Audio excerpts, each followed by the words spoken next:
goodness and freedom. Andre, welcome to Maurine's Kitchen Table Talk again. How are you tonight, my brother? Thank you. Thank you for inviting me to your platform. I'm doing good. How about yourself? I am doing fantastic. So you're in Canada tonight, even though you live in Philadelphia. Yes, Philadelphia. Yes. Not only is he a fellow Jamaican, but he also lives in the city of brotherly love. And so I am excited to have him. So, Andre, take about, a couple minutes and tell us more about you, who you are, where in Jamaica you were born, and how you migrate to the United States. A little bit about yourself so our guests can know more about you. Wow. All right. Again, I want to say pleasant good evening, good morning, good night to the audience, depending on where in the world you are. And thank you again to you both for allowing me to use your platform to share my story. Again, my name is Andre Porter. I was born in Kingston, Jamaica. I used to attend Tarrant Primary School on Mullines Road, and then I took the common entrance exam. That year, I was fortunate to win the government scholarship to Jamaica College, so I'm a true blue. I think, when was it, like maybe in the second or third form, my father migrated to America, and so I moved from Kingston to Westmoreland to live with my mom, and then I transferred from Jamaica College to Cornwall College. While at Cornwall College, I started studying pre-law. And then I migrated to join my father, who was living in Camden, New Jersey. Unfortunately, I wasn't able to get the financial aid to attend law school, so I started working.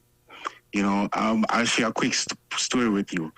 One day, somebody came in the Walgreens where I was working, right? And he defecated in the bathroom, to use a proper word. So the manager said to me, I should go clean it. And I'm like, no, because that's not in, my work thing. So he's like, he's going to suspend me. I'm like, no, I quit. Anyway, I went to join my friends and they were all laughing at me. And about 3 o'clock in the morning, one of them said, Andre, why you don't write a book? You're going to be on Oprah one day. No, the story gets sweet and everybody laughing. But at that time, God was actually talking to me, So I went home and in the morning I walked to the corner store. Swear to God, no lie. I bought a notebook and I borrowed a pen from Poppy. And when I looked up on the screen, there was a thing saying a plane had just crashed in the World Trade Center. So that was the morning of September 11th, and I'll never, ever forget that day. And that was the beginning of my journey, and the rest of it is basically history. Wow. So now, is that where, because, Andre is not only is he a writer of his own book, but he's also what they call a ghost writer, which means he writes for other people as well, or assists them writing their book. So, is it that moment when your interest in writing take off or be gone? I was always writing from, I was younger. I was always passionate about poetry. So I was bad as a little child, right? So in order to kind of bribe me, my mom would offer me books. So if I behaved myself, she would get me like the Archie magazines and stuff. So I was always into reading and into literature, because reading can open a whole different world to you. You can be a child in poverty in Jamaica, and through reading, you can be able to educate yourself about the entire world around you and feel the wealth that you were born to become and actually become that. Wow. Well, I am really impressed. One, because, and before we get into your debut of your new film that you made, I'm just curious because some of the titles of your books are still fascinating. For example, Mirror and the Reflection. What is that book about, and how did you inspire to write that?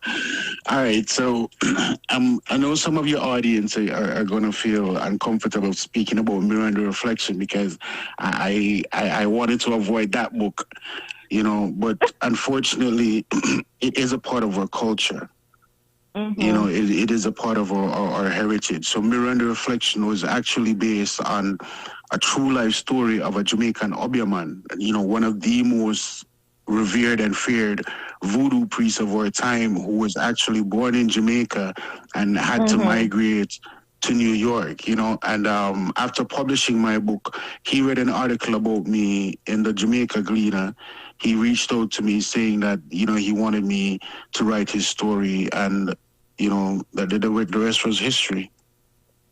Okay, So yeah, because when I saw the title, I'm like, Mirror and the Reflection. It just seemed like Mirror and the you're Reflection. seeing yourself in the reflection of a mirror, right? Because, you know, if you look at yourself in the mirror and you really look at yourself, you know, you can really tell a lot about yourself, right?